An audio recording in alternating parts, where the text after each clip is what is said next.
When I was a teenager, there were certain things about myself that I was unsatisfied with.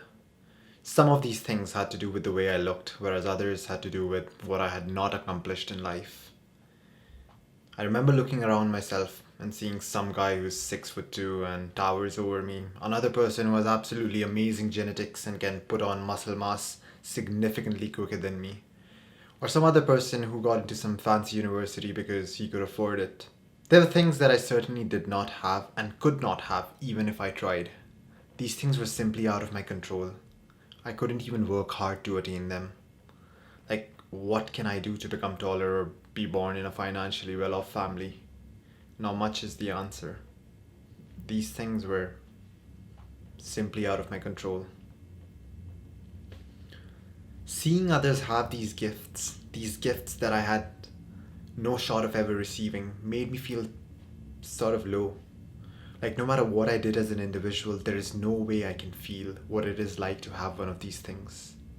I'm sure you too must have felt this way perhaps at some point in your life.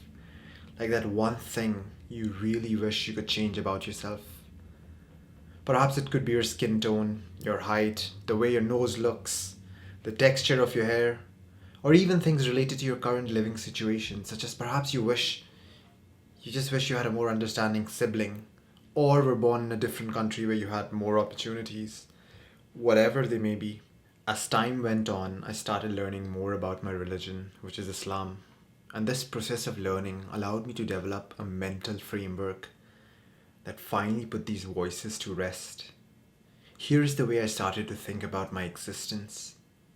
Imagine that every human has been given a box. This box contains a variety of tools. These tools represent physical and mental attributes that a human has, such as height, IQ, color of your skin, the family and the country you were born in, etc. Some of these tools you have been given are absolutely wonderful pieces of equipment that could perhaps build absolutely amazing things. These things are metaphor for life itself. What I was too busy doing was looking at the tools that were present in someone else's boxes, constantly peeking and wishing I had those tools in my box and being ungrateful for what I was given in my own box. Rather than building something beautiful with my toolkit, I was too busy sulking about not having someone else's fancy tool.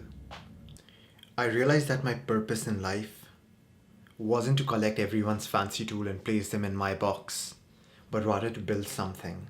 The best thing I could build with the tools that were provided to me by my creator. The test that Allah had placed in front of me is to construct the best possible life that I can with the attributes Allah has given me. Previously, I was just too busy being distracted and bringing myself down looking at all the fancy tools others had, or all the fancy things they were able to build due to their fancy tools. I realized my test as a being was never the same as theirs, for each of us had a unique toolkit.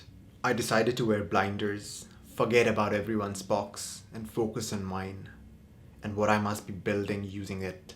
All of a sudden, the voice in my head died down, and I became driven by the desire to become the best version of myself as a being with all my imperfections and my current living situation. I decided to do my absolute best with these unique set of challenges and attributes that I have received as a man. I truly believe that such a mindset will free you from the anchors that are holding you down, the anchors of comparison, the anchors of unfair comparison.